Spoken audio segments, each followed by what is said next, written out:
So in this video, I'm going to be practicing drawing some torsos.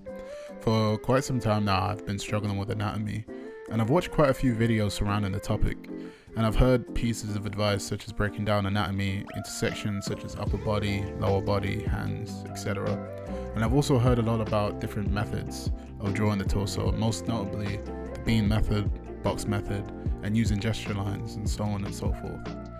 So recently I've been experimenting with each of them to try and understand which works best for me. If you see me make any mistakes, please feel free to give any tips or suggestions. Thanks for watching and have a good day.